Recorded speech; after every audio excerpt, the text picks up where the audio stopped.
जब भी आप किसी दिमागी मरीज से मिलते होगे तो आपको अक्सर ऐसा महसूस होता होगा ना कि इस इंसान की जिंदगी में ऐसा क्या हो गया जो ये आज इस मेंटल अस्पताल में है। लेकिन फिर भी आप अपने आप को दिलासा देते हो कि शायद ये ही जगह इसके लिए अच्छी है, यहाँ पे इसका इलाज अच्छे से होगा। लेकिन आपको कैसा लगेगा सुनने में कि एक अशुद्ध शमशान घाट से भी ज्यादा हॉन्टेड और डरावना होता है एक मेंटल अस्पताल। अगर कोई आम इंसान सिर्फ महज 10 मिनट के लिए भी वहां पे रहेगा तभी भी उसको समझ में आ जाएगा कि यहाँ की हवा में कुछ तो अलग है। यहाँ की हवा इंसानों को ही नहीं, कुछ आत्माओं को भी लग रही है। आज भी मैं आपको हमारे देश के एक ऐसे ही मेंटल हॉस्पिटल की कहानी सुनाने वाला हूं जो कि सबसे अलग है, जिसकी कहानी सबसे खतरनाक है एंड शायद से ये हमारे देश का सबसे ज्यादा हॉन्टेड पागलखाना हो। एंड एक बात मैं आपको पहले ही बता देता हूं गाइस कि इस कहानी को एक कहानी की तरह ही सुनिए तो बेहतर है एंड इसे ट्राई करने के लिए किसी भी हॉन्टेड प्लेस में ना चले जाइए, वरना आपके साथ शायद से कुछ तो गलत हो सकता है। तो ये वीडियो शुरू करने से पहले ऐसे ही और horror, mysterious and historical videos देखने के लिए सब्सक्राइब कर दीजिए इस चैनल को एंड गाइस प्लीज कर दीजिए, क्योंकि according to my YouTube studio बहुत सारे लोग ऐसे हैं जो अभी ये वीडियो देख रहे हैं बट स्टिल उन्होंने सब्सक्राइब नहीं किया है, तो प्लीज कर दीजिए। अब ये कहानी शुरू होती है। आज की ये कहानी है पुणे के येरवाड़ा मेंटल हॉस्पिटल के बारे में, जो कि ईयर 1866 में बना था। लाइक बहुत पुराना है, हमारे देश का one of the most historical hospital में से भी एक है ये, लेकिन बस ये हॉन्टेड है। एंड आज की कहानी थोड़ी डरावनी होने वाली है, तो प्लीज ध्यान से सुनिए एंड थोड़ा संभल के रहिए।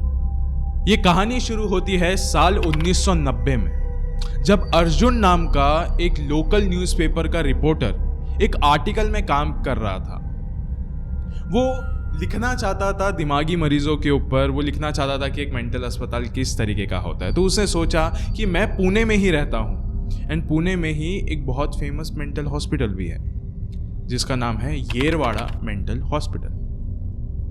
फिर मैं वहाँ पे जाता हूँ एंड जाके देखता हूँ, मरीजों से बात करता हूँ, देखता हूँ कि उनका क्या कहना है कि उनका मेंटल अस्पताल किस तरीके का है। मैं जाता हूँ, फिर सोच के आर्टिकल लिख लूँगा।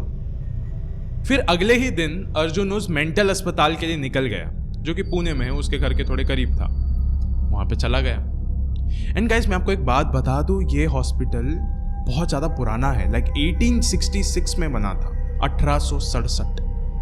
एंड जब अर्जुन वहां पे गया था तो वो था 1990। मतलब फिर भी ये 124 साल पुराना था। एंड अर्जुन जब पहली बार गया था तभी उसने ये चीज देख ली थी कि ये एक बहुत खंडर जैसा दिखने वाला है, अबैंडन है। उसे देखते से ही बहुत अलग सा फील होता है। लेकिन खंडर होने के बावजूद वो बहुत सरप्राइज था ये देख के कि अंदर स्टाफ बहुत प्रॉपर है, थोड़ा साफ सफाई अच्छे से करी गई है। एंड क्योंकि वो प्रेस से था तो उसको बहुत आसानी से अंदर एक्सेस भी मिल गया था। एंड फिर अर्जुन उस मेंटल हॉस्पिटल के रिसेप्शन साइड पे गया एंड उसने वहाँ पे पूछा कि मुझे अंदर जाना है, तो प्लीज़ वो जो जेल का जो एरिया है उसका जो गेट है प्लीज़ उसे खोल दीजिए। एंड गाइस वो कैसा था ना, एक बहुत लंबा सा पैसेज था वहाँ पे,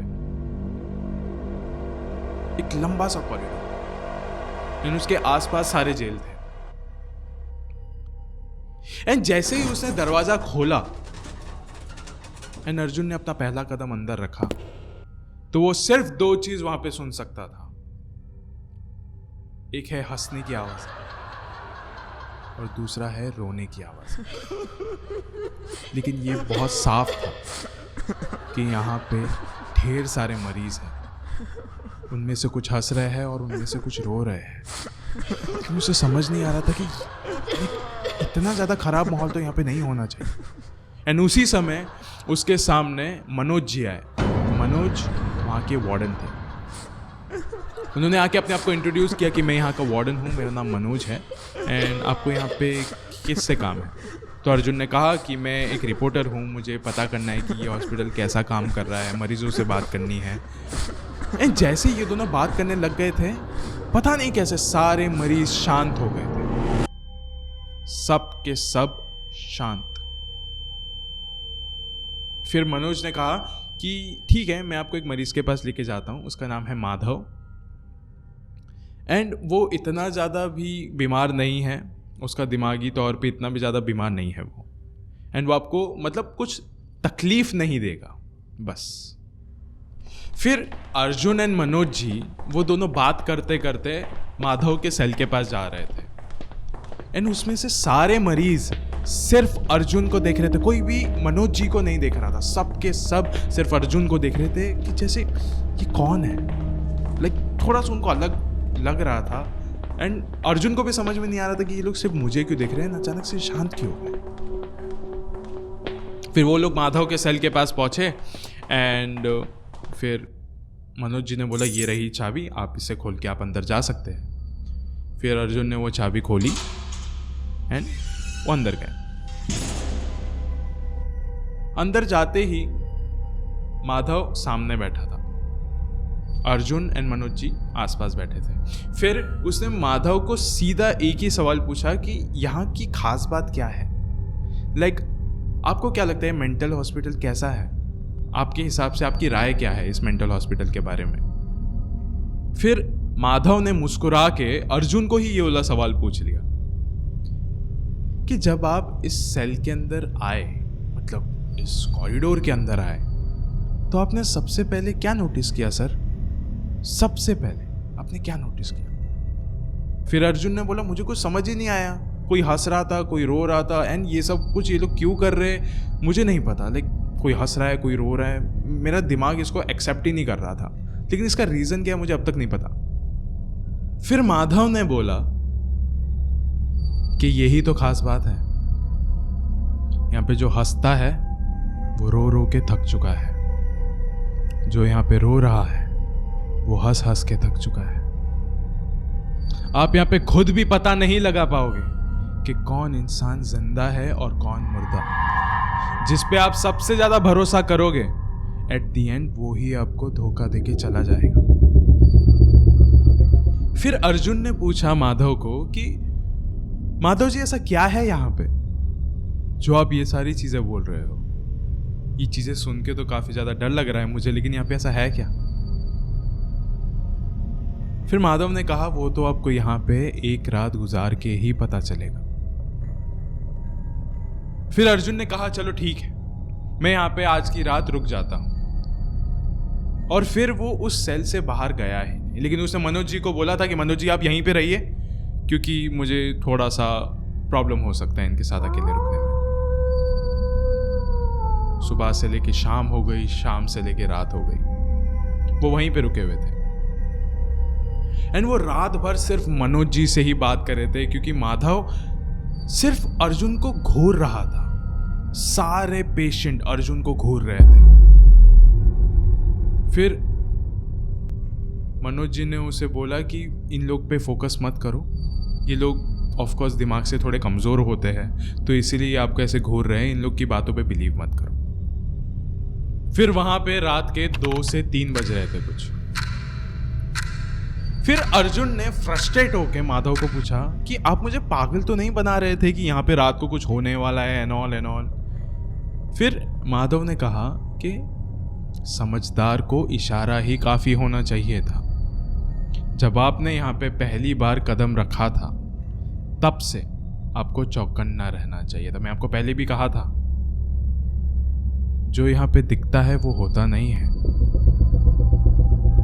फिर अर्जुन ने कहा कि भाई यार अभी तो बस बहुत हो गया, अभी तो पागल बनने की हदें पार कर रहा है ये इंसान। फिर मनोज ने उसको सामने से कहा कि सर इसके बात पे फोकस मत करो, ये बस ऐसे ही मतलब अभी आपको समझ में आ रहा रहेगा कि क्यों इन्हें दिमागी मरीज कहा जाता है, शायद से आप इन्हें बस अवॉइड कीजिए एंड आप सो जाइए। फिर अर्जुन की आंखें सीधा सुबह में खुली एंड उसने देखा कि माधव उसके ठीक सामने बैठा था एंड अर्जुन ने सीधा उसको कहा, देखा ना रात को कुछ भी नहीं हुआ। फिर माधव ने बोला कि सब कुछ आपके आसपास ही हो रहा था सर, आप बस फोकस नहीं कर रहे थे। फिर अर्जुन ने बोला बस करो यार, मैं अब निकलता हूँ यहाँ से। मैं आपकी बातों का बुरा नहीं मानूंगा माधव जी, और मैं आपको शाम को बल्कि मिलने भी आऊँगा वापस से, लेकिन आपको इतना भी ज़्यादा झूठ नहीं बोलना चाहिए। मैं आऊँगा आपको शाम को मिलने के लिए, यस। फिर माधव ने कहा मैं दावा करता हूँ आप आज तो क्या अपनी जिंदगी में दोबारा कभी इस मेंटल अस्पताल पे कदम भी नहीं रखोगे। फिर अर्जुन ने इग्नोर करके वो आगे निकल गया। फिर अर्जुन उस सेल से बाहर निकला एंड वो रिसेप्शन की तरफ गया, अपना सारा उसने सामान लिया। फिर उसने रिसेप्शन में एक 100 का नोट दिया एंड उसने बोला कि यहाँ पे सब कुछ मुझे बहुत अच्छा लगा, यहाँ के मरीजों से बात करके मुझे बहुत अच्छा लगा, and Manoj ji was outstanding, उन्होंने भी बहुत मदद करी, ये उसके लिए एक छोटा सा डोनेशन। फिर उस रिसेप्शनिस्ट ने पूछा कौन से मनोज जी की बात कर रहे हो आप? उसने बोला मनोज सिंह जो यहाँ के वार्डन है। बोला 10 साल पहले मनोज जी को यहाँ के मरीजों ने आग लगा के मार दिया था। आप किस मनोज जी की बात कर रहे हो? अर्जुन उस समय डर के मारे जमीन पे बैठ चुका था। बस वो बैठ गया तो वो कुछ भी नहीं कह रहा था, एकदम शांत हो गया था, जैसे कि कोई इंसान सुन पड़ जाता है। फिर अर्जुन को धीरे धीरे ये वाली बात समझ में आने लगी कि जब मैंने पहली बार सेल में कदम रखा था और जब मनोज जी मेरे पास आके बात करने लगे थे तो सारे मरीज शांत क्यों हो गए थे।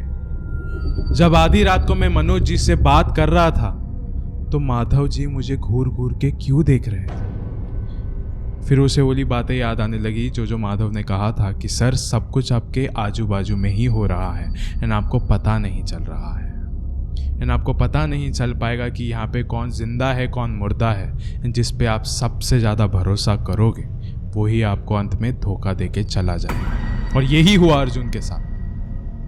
गाइस, हर किसी के जिंदगी में कोई ना कोई पल ऐसा आता ही है जब उसे समझ नहीं आता है कि अब मैं आगे जाऊं या पीछे।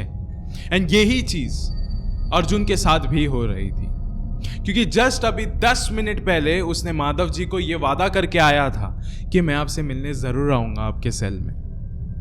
एंड माधव ने पलट के ये कहा भी था कि मैं दावा करता हूं कि अब आज तो क्या जिंदगी में यहां पे वापस नहीं आओगे। एंड वही चीजें सच हो रही थी, क्योंकि अर्जुन को इस चीज का खौफ था अगर मैं अंदर जाऊं तो कहीं मेरी मुलाकात वापस मनोज से ना हो जाए।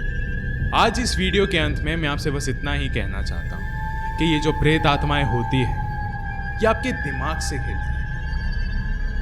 आपने कभी ऐसा सुना है कि कभी किसी प्रेत आत्मा ने किसी की जान ले ली? नहीं, ये आपके दिमाग से खेलती है। आपके सामने अचानक से आ जाएंगी जिससे आपको शायद से दिल का दौरा भी पड़ सकता है। आपको कभी भी ये पता नहीं लगने देगी शायद से वो कोई आत्मा है कोई इंसान है। यही कंफ्यूजन में आपको रखती है एंड वो इसी चीज का फायदा उठा के अक्सर आपकी जान ले लेती है। एंड मैं भी आपको यही कहना चाहता हूँ कि अंधेरी जगह पे या फिर कोई वीराने जगह पे जब भी आप कोई भी चीज देखो तो उस पर अपना यकीन ना ही लगाओ तो बेहतर है।